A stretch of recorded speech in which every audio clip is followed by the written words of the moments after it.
दूसरा जो आ रहा है आपका वो है आपका एनआईटी सिक्योर करने वाला घंटा, मतलब उस दूसरे घंटे तक आप इतने सिचुएशन में पहुंच जाओगे कि अब यहां से कुछ भी हो जाए आपको एनआईटी तो मिल ही रहा है।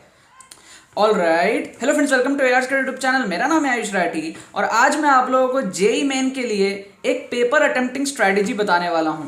ये जो स्ट्रैटेजी है मैंने खुद ने अपने एग्जाम में अप्लाई किया है अपने टाइम में। जेई मेन एग्जाम का मेरे को बहुत बढ़िया एक्सपीरियंस है और जेई मेन एग्जाम में मेरी जो रैंक आई थी वो आई थी 15,207। ठीक है, तो एक काफ़ी अच्छी रैंक मानी जाती है। एंड मेरा एडमिशन फिर इंडिया के जो टॉप एनआईटी है, national institute of technology Tiruchirappalli, उसमें मेरा एडमिशन हुआ था।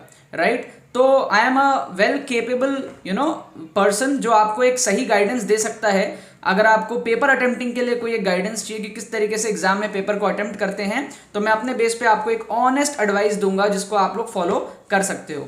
सबसे पहली चीज मैं आपको बता दूं कि आपका जो सिलेबस है जेई मेन के लिए वो पूरा कंप्लीट होना चाहिए। अगर पूरा कंप्लीट नहीं भी है तो आप जो जो चैप्टर्स आपके छूटे हुए हैं उनको केवल उनके प्रीवियस ईयर क्वेश्चंस कम से कम देख लो, थोड़ा बहुत फील ले लो। ठीक है, कोई भी चैप्टर ऐसा नहीं होना चाहिए कि आपको एकदम ही नहीं आता, थोड़ा थोड़ा है ना, डीपली नहीं तो भी थोड़ा थोड़ा देख के आपको जाना है। राइट, दूसरी बात यह है कि अब एग्जाम में ज़्यादा टाइम बचा नहीं है, 2-3 दिन बचे हुए एग्जाम में। तो आपका अगर कोई फिक्स्ड पेपर अटेम्प्टिंग स्ट्रेटजी आपने खुद के लिए बना रखी है पहले से, तो इस वीडियो को देखने के बाद उसको तोड़ने की ज़रूरत नहीं है, आप उसी को फॉलो करो अगर आपको उससे अच्छे रिजल्ट्स मिल रहे हैं तो। राइट, अब तीसरी चीज़ मैं बात करूंगा एवरेज स्टूडेंट्स के लिए। मेजॉरिटी जो मेरे जो तरीके रहेंगे वो एवरेज स्टूडेंट्स के लिए रहेंगे और ऐसे रहेंगे जो आप एक अच्छी एनआईटी सिक्योर कर पाओ, इस तरीके से रहेंगे।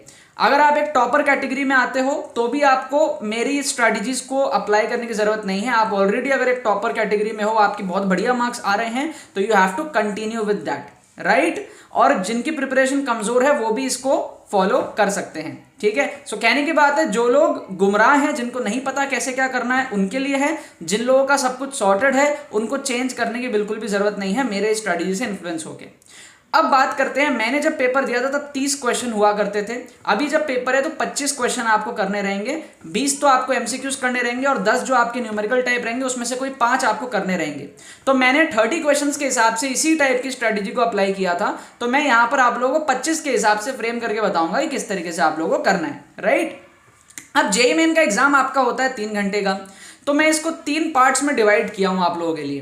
पहला पार्ट क्या है आपका, कट ऑफ आवर। पहला घंटा जो है आपका वो है कट ऑफ वाला घंटा, कट ऑफ क्लियर करने वाला घंटा। दूसरा जो आ रहा है आपका वो है आपका एनआईटी सिक्योर करने वाला घंटा, मतलब उस दूसरे घंटे तक आप इतने सिचुएशन में पहुंच जाओगे कि अब यहां से कुछ भी हो जाए आपको एनआईटी तो मिल ही रहा है। राइट, और तीसरा जो आपका घंटा होता है, तीसरा घंटा होगा आपका ब्रांच और कॉलेज इंप्रूव करने वाला घंटा। तो इसको 3 घंटे की तरह आप देखो, ना कि एक 3 घंटे के पेपर की तरह। इसको ऐसा देखो कि फर्स्ट घंटे के एंड तक आपका कट ऑफ क्लियर हो जाए, सेकंड घंटे के एंड तक आपकी एनआईटी पक्की हो जाए और थर्ड घंटे के एंड तक आपका जो है रैंक और मार्क्स जो जितना बूस्टअप होना चाहिए था आपके पोटेंशियल के हिसाब से उतना हो जाए ताकि आपको बढ़िया ब्रांच और बढ़िया कॉलेज मिले।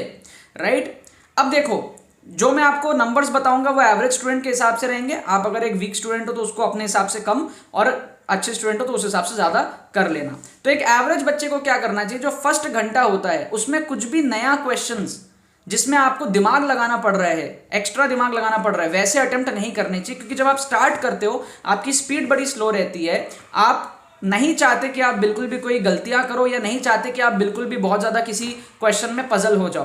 तो जो फर्स्ट आवर रहेगा उसमें रिकमेंडेड है कि आप उन्हीं क्वेश्चंस को करो जो आपको पहले कहीं देखे हुए हों।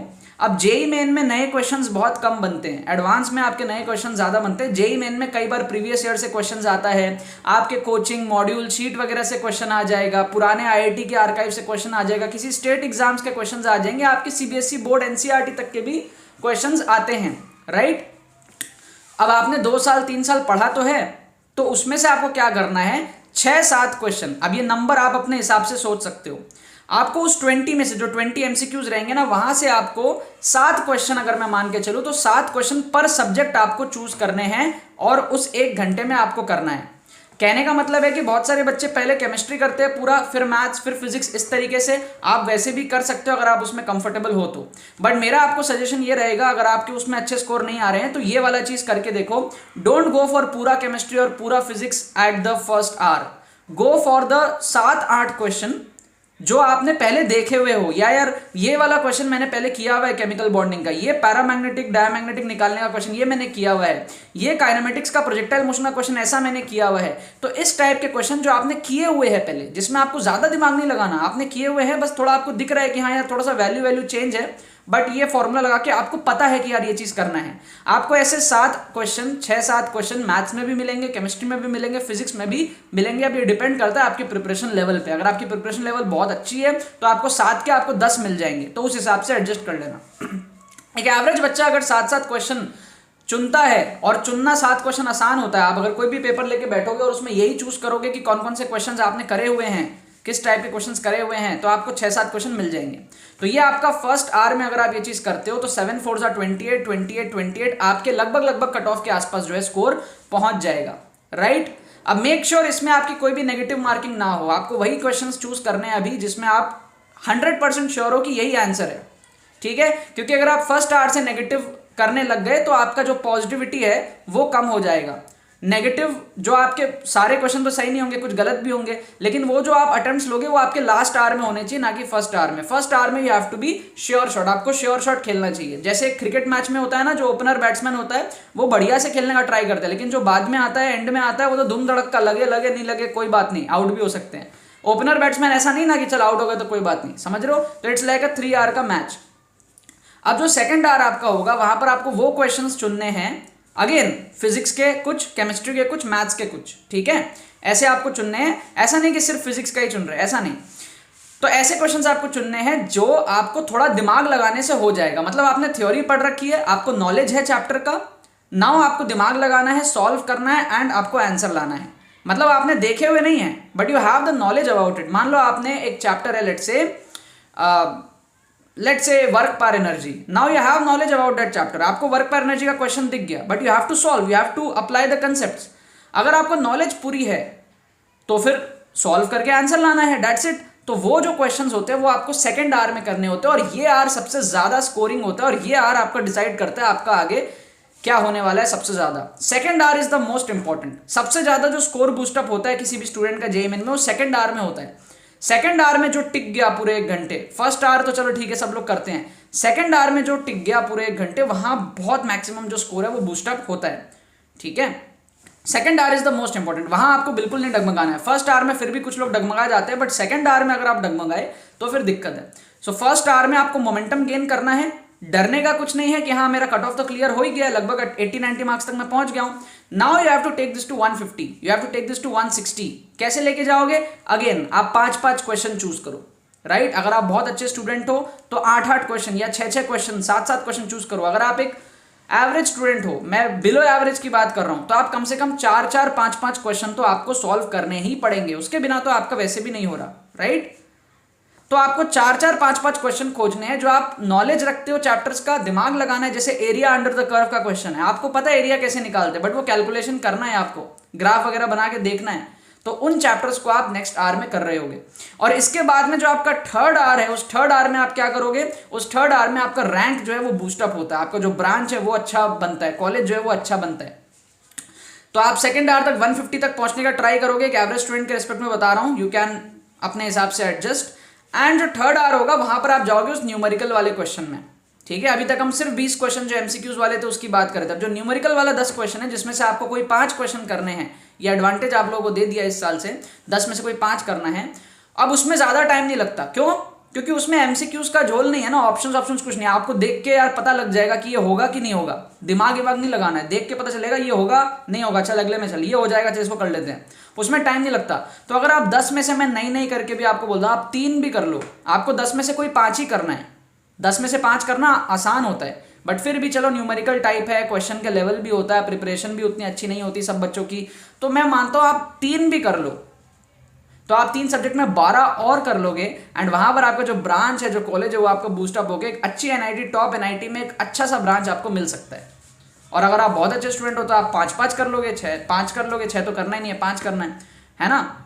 तो इसी तरीके से फर्स्ट स्लॉट में 7, सेकंड स्लॉट में 5, थर्ड स्लॉट में 3, इतना अगर आप कर लोगे तो 7, 5, 12, 3, 15 हो गए।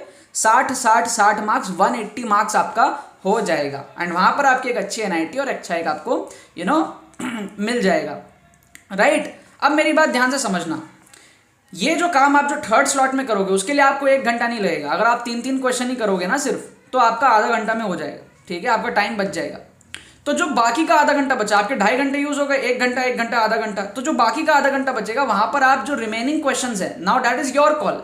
मैं आपकी जगह होता, मैं अगर जेईई मेन का एग्जाम देता हूं तो मैं 360 आउट ऑफ 360 अटेम्प्ट करता था, तो अभी के हिसाब से 300 आउट ऑफ 300 अटेम्प्ट करूंगा मैं। ये आपका पर्सनल कॉल होना चाहिए, ठीक है। जेईई मेन जैसा एग्जाम है ना, आपके +4 -1 रहते हैं, ठीक है। तो जब भी +4 -1 का पैटर्न रहता है, आप अगर इंटेलिजेंट गेसिंग करते हो तो आपका जो स्कोर है वो पॉजिटिव की तरफ ही जाता है, ठीक है। एटलीस्ट मुझे, मेरे पे भरोसा है कि मैं अगर 4 तुक्के मारूंगा, अगर 4 तुक्के भी मारूंगा, मैं तो गेस की बात कर रहा हूँ, इंटेलिजेंट गेस की नहीं, ब्लाइंड गेस की, तो 4 में 1 तो सही होगा तो +4 आएंगे, 3 गलत होगा -3, ओवरऑल तो +1 रहा ना, तो +1 तो रहा, प्लस तो रहा। अब सोचो 4 में अगर 2 सही हो जाए, जो कि मैं कर लेता हूं क्योंकि मेरी इंटेलिजेंट गेसिंग, मेरे ट्रिक्स एंड चीट कोड्स पूरी प्लेलिस्ट मैंने चैनल पे बना रखी है, 100 से ज्यादा एपिसोड्स है, आप लोग देखना जाके। मैं 4 में 2 कर लेता हूं, तो 8 हुआ, 2 नेगेटिव हुआ, 6 हुआ। तो जहां मेरा 0 हो रहा था, तो वहां मैंने 6 मार्क्स बढ़ा लिया 4 क्वेश्चन के पेयर में। तो ऐसे 4-4 के बहुत सारे पेयर बनेंगे, राइट। तो 6-6 करके मैं 18-20 नंबर और बढ़ा सकता हूं वहां पे। समझ में आ रहा है? That is your call. ये लास्ट के आधे घंटे में करना है, मतलब वो जो छक्के वक्के मारते हैं ना लास्ट में बैट्समैन आके अंधाधुन, वैसे वो लास्ट में चलाना है। लेकिन अब वो अंधाधुन में भी आपकी थोड़ी तो टेक्निक होनी चाहिए ना, ऐसा नहीं कि ये रैंडम बी मार रहे, सी मार रहे ना। दैट इज इंटेलिजेंट गेसिंग, tricks and cheat codes, option elimination, dimension analysis, बहुत सारे तरीका है जो मैंने आपको पूरी की पूरी प्लेलिस्ट में बता रखा है। आप लोग उसको देख सकते हो, अगर आपके पास टाइम नहीं है तो रहने दो, अगले अटेम्प्ट के पहले आप लोग देख लेना उसको, राइट। तो यही कुछ मेरी स्ट्रैटेजी थी जिससे आप 200 नंबर तक ला सकते हो, ठीक है। एंड मैंने भी इसी को फॉलो किया था, मेरे 175 मार्क्स आए थे, मैंने 6 क्वेश्चन में सिली मिस्टेक करी थी, अदरवाइज मेरे 205 आते। तो अब अगर आपके कुछ सिली मिस्टेक्स हो भी जाते हैं इसमें से, तो आप अगर 200 तक कर रहे हो तो कम हो के 160-170 तक तो आना ही चाहिए। और मेरे टाइम में 360 का पेपर था, ठीक है, अब आपका 300 का पेपर है, राइट। तो वो ऑटोमेटिकली जो रेशियो है वो तो बढ़ गया ना, वो परसेंटेज तो बढ़ गया ना, परसेंटेज ऑफ स्कोर।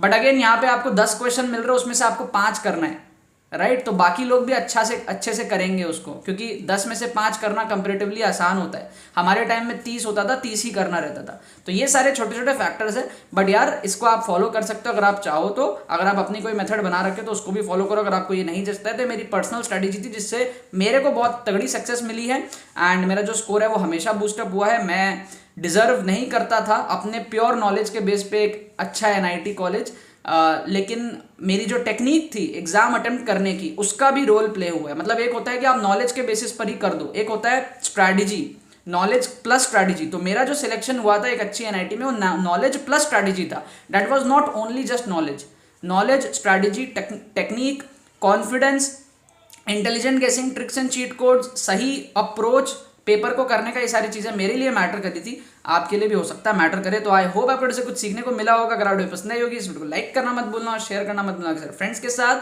ताकि वो भी इस प्लेटफॉर्म का मजा उठा सके। बाकी तो बहुत बहुत धन्यवाद वीडियो को देखने के लिए, बने रहिए यार।